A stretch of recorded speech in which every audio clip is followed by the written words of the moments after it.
नमस्कार। मैं कमलेश कबीर आपका एक बार फिर स्वागत करता हूं इस नए एपिसोड में। आज के इस एपिसोड में हम बात करेंगे कांग्रेस पार्टी की नई रणनीति की। आप लगातार जो है वो दरबारी पत्रकारों की एक खबरें सुन ही रहे होंगे और हम भी जो है वो बार बार इस बात का जिक्र करते हैं। कांग्रेस पार्टी में अभी बदलाव का दौर है। जिस तरीके से 8 राज्यों के प्रभारी बदल दिए गए, आपने देखा होगा, कुछ अध्यक्ष बदले, कुछ जो आदिवासी कमेटी है कांग्रेस पार्टी की उसका चेयरमैन बना दिया गया विक्रांत भूरिया को। तो ये अब खबरें चली कि शायद कांग्रेस पार्टी कुछ अच्छा करेगी। लेकिन कांग्रेस पार्टी में जब हम बदलाव की बात करें तो बदलाव जो है वो कुछ उससे भी थोड़ा 2 कदम आगे जाकर भी चल रहा है। और 2 कदम आगे किस तरीके से? क्योंकि कांग्रेस पार्टी की नई रणनीति का एक हिस्सा हुआ है और वो है पॉर्न वीडियो की थ्योरी। अब पहले मैं आपको पूरे वीडियो में इसका विश्लेषण करूं उससे पहले मैं इस घटना का जिक्र जो है उसके बारे में बता देता हूं कि वास्तविकता हुई क्या है। फिर हम उसके ऊपर जो है वो आकलन करेंगे। तो मैं उम्मीद करूंगा आप वीडियो में अंत तक बने रहें और अगर आपने चैनल सब्सक्राइब नहीं किया तो चैनल जरूर सब्सक्राइब करें। इंडियन ओवरसीज कांग्रेस पार्टी जिसके अध्यक्ष हैं सैम पित्रोदा, सैम अंकल आपको पता होगा, जब भी राहुल गांधी बाहर जाते हैं तो सैम पित्रोदा से भरपूर ज्ञान लेकर आते हैं, लेकिन उसका फायदा होता हुआ दिखाई नहीं देता। लगातार जो है वो सैम पित्रोदा बयान भी देते हैं, उनका भी कोई फायदा होता हुआ दिखाई नहीं देता। तो सैम पित्रोदा ने एक थ्योरी बनाई। अब मैं आपको बताता हूं, ये घटना जो है वो 22 फरवरी की, लगभग 4-5 दिन पहले की। सैम पित्रोदा ने अपने एक्स हैंडल पे एक वीडियो साझा किया और वीडियो में वो ये कह रहे हैं कि रांची आईआईटी में उनका एक लेक्चर था वर्चुअली और उसमें मतलब हजारों छात्र जो है वो जुड़े हुए थे, लेकिन उस दौरान उनके उस जो वीडियो कॉन्फ्रेंसिंग या वर्चुअल जो मीटिंग थी उसमें किसी ने पॉर्न वीडियो चला दिया। अब यह तो हो गई एक बात। अब हम आते हैं इसके दूसरे हिस्से पे। तो आगे वो कहते हैं इससे जो है उन्होंने सीधे तौर से देश के जो लोकतंत्र है वो खतरे में है। मतलब उन्होंने ये कह दिया कि इसके पीछे जो है वो अमित शाह और नरेंद्र मोदी का हाथ है। आपको थोड़ा सा हंसी जरूर आएगी, लेकिन कांग्रेस पार्टी की ये वास्तविकता है। अब फैक्ट्स पे जाता हूं, मैं फैक्ट्स पे आऊंगा, फिर आकलन पे आते हैं।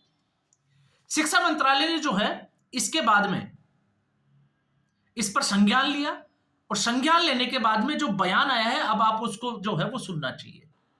शिक्षा मंत्रालय ने साफ तौर से कहा है कि रांची में कोई आईआईटी है ही नहीं। पहली चीज, रांची में सिर्फ एक ट्रिपल आईटी है और जब ट्रिपल आईटी में यह पता किया गया कि ऐसा कुछ वाकया हुआ तो ट्रिपल आईटी की जो है वहां से जो मैसेज आता है वो ये आता है कि ना तो उन्होंने सैम पित्रोदा को सेमिनार के लिए इनवाइट किया, ना इस तरीके की कोई वर्चुअल मीटिंग हुई। तो ये है इसकी सच्चाई का प्रमाण। ये शिक्षा मंत्रालय का दावा है और जब शिक्षा मंत्रालय इस तरीके का अगर बात कर रहा है तो फिर आपको समझना चाहिए कि इसमें सच्चाई कितनी है। तो क्या कांग्रेस पार्टी इस लेवल तक आ जाएगी कि लोकतंत्र जो है वो चुनाव से भी खतरे में होता है? नरेंद्र मोदी और बीजेपी की सरकार कोई डिसीजन लेती है उससे भी खतरे में आ जाता है और अब तो पॉर्न वीडियो से भी लोकतंत्र खतरे में आ जाता है। तो अब हम आते हैं इसके आकलन पे। ये उस घटना का मैंने एक जिक्र किया है। अब जब हम आकलन पे आते हैं तो आकलन में आप एक चीज देखिए, जब हम बात करते हैं पॉर्न वीडियो की कि पॉर्न वीडियो चला दिया गया, तो आप एक चीज देखिए, जब हम किसी सरकार के ऊपर इसको जो इनडायरेक्टली अगर उंगली उठाते हैं तो झारखंड में सरकार किसकी है? कांग्रेस के गठबंधन की सरकार है, हेमंत सोरेन की सरकार है। तो क्या कांग्रेस पार्टी ये कहती है कि उसकी वजह से जहां पर कांग्रेस पार्टी की सरकार है वहां पर लोकतंत्र खतरे में है? नहीं। अब इसका दूसरा जो है, मैं दूसरे तरीके से इस सिक्के का दूसरे पहलू पे बात करते हैं। कांग्रेस पार्टी चुनाव प्रक्रिया के ऊपर जो है वो जब भी सवाल उठाती है तो वो लोकतंत्र की दुहाई देती है। अब इस लोकतंत्र की दुहाई कैसे दी जाती है? आप पूछोगे कि हरियाणा में चुनाव क्यों हारे कांग्रेस पार्टी? तो कांग्रेस पार्टी के प्रवक्ता बोले कि क्योंकि भारतीय जनता पार्टी ने अपनी मशीनरी का इस्तेमाल किया। हरियाणा में भारतीय जनता पार्टी की सरकार थी। अब आप उनसे पूछो महाराष्ट्र में चुनाव क्यों आ रहे हैं, तो महाराष्ट्र में भी उनका जवाब जो है वो ठीक इसके पैरेलल होगा कि महाराष्ट्र में चुनाव हारने की ये वजह है। लेकिन आप उनको ये पूछो कि झारखंड में भारतीय जनता पार्टी चुनाव क्यों हार गई और कांग्रेस चुनाव क्यों नहीं आ रही, क्योंकि वहां पर मशीनरी उसका भारतीय जनता पार्टी दुरुपयोग नहीं कर पाई, क्योंकि सत्ता जो है वो हेमंत सोरेन के हाथों में थी। अब ये इसका मैंने दूसरा पहलू, इस पहलू पे मैं इसलिए बात कर रहा हूं, इनके तार्किक जो जवाब होते हैं उनका आप देखिए एक स्तर क्या है। तो जब इनसे ये पूछा जाता है कि राजस्थान में सरकार किसकी थी, अगर कोई पार्टी सत्ता में होती है उसका दुरुपयोग किया जाता है मशीनरी का, तो फिर राजस्थान में सत्ता कांग्रेस पार्टी की थी तो फिर चुनाव क्यों हारे।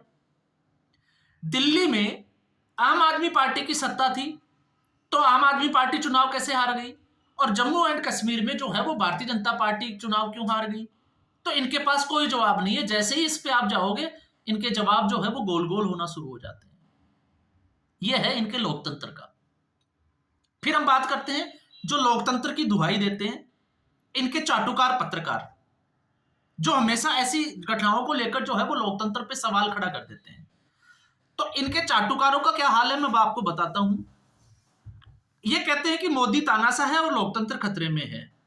तो आप मोदी को सुबह से शाम तक गाली देते हो, तो उस तानाशाह ने, आपने नॉर्थ कोरिया का जो किंग है आपको पता होगा, उसके बारे में आपने सुना है कि अगर उसकी पार्लियामेंट में कोई सो जाए तो तोप से उड़वा देता है, और कई तरह की जो है वो वहां से खबरें आती है।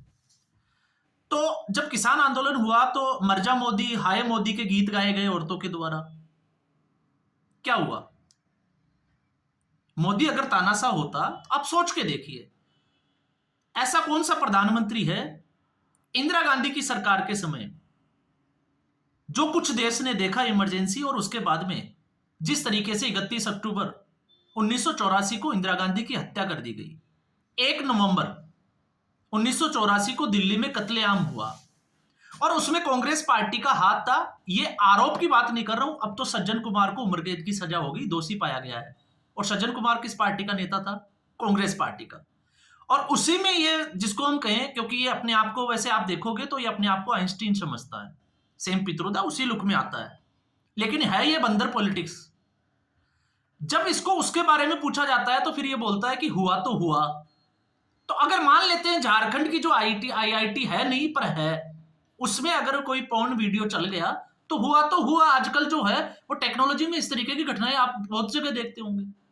किसी ने प्रैंक कर दिया होगा, किसी ने चला भी दिया होगा, कुछ शरारती तत्व जो है वो इस तरीके के होते हैं, वो चला दिए होंगे। तो इससे अगर आप ये कहते हो कि लोकतंत्र खतरे में आ जाता है, तो मुझे समझ में नहीं आ रहा, और शायद आपको भी समझ में नहीं आएगा कि इसका लोकतंत्र पे क्या असर पड़ने वाला है। और कांग्रेस पार्टी का लोकतंत्र की अगर आप बात करोगे तो आपने देखा होगा, क्रोनोलॉजी को देखिए 2014 से अब तक। आप दिग्विजय सिंह को उठा के देखिए, मणिशंकर अय्यर को उठा के देखिए, सेम पित्रोदा को उठा के देखिए, जब भी कांग्रेस पार्टी कुछ करती हुई दिखाई देती है, ये लोग इस तरीके का बयान देते हैं कि कांग्रेस पार्टी जितना ऊपर जाती है उससे 4 गुना नीचे चली जाती है। तो हुआ से जो शुरू हुआ, अब देखिए वो कहां तक आ गया। तो क्या फिर राजनीति करने के लिए अब सिर्फ पॉर्न वीडियो का सहारा लेना पड़ेगा कांग्रेस पार्टी को? आप सोच के देखिए।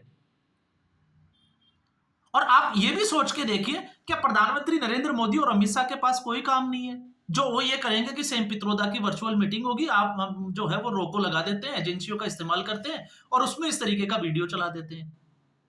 तो ये बात जो है वो कहां तक जायज है? तो पहला, जब हम फैक्ट चेक करते हैं तो शिक्षा मंत्रालय की तरफ से जो आता है, दावा किया जाता है, उसके हिसाब से फैक्ट चेक में ये झूठ साबित होता है। तो क्या कांग्रेस पार्टी अब झूठ की राजनीति भी करती है? और झूठ की राजनीति किस तरीके से करती है हम हर वीडियो में बात भी करते हैं। और फिर अगर हम सोचे तो कांग्रेस पार्टी में आपने देखा होगा केसी वेणुगोपाल, उनके ऊपर कितने सवालिया निशान खड़े हो जाते हैं हरियाणा के विधानसभा चुनाव में।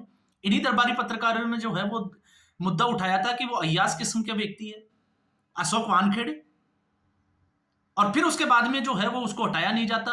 तो आप संगठन को मजबूत नहीं कर रहे, आप नेताओं के ऊपर जो है वो अकेले छोड़ देते हैं। और कांग्रेस पार्टी की अगर देखें, मैं हमेशा कहता हूं कि कांग्रेस पार्टी को सिर्फ कांग्रेस ही हरा सकता है। कांग्रेस पार्टी में इस वक्त 2 गुट चलते हैं, 2 गुट। एक, कांग्रेस पार्टी की तरफ से चुनाव लड़ने वालों का ग्रुप। अब चुनाव लड़ने वालों में दिल्ली का विधानसभा चुनाव अभी रिसेंटली गया है, तो आपने देखा रागिनी नायक हो गया, इसके अलावा जो है वो संदीप दीक्षित हो गया, और बाकी के अलका लांबा हो गई, ये नेता लोग जो चुनाव लड़ने मैदान में उतरते हैं।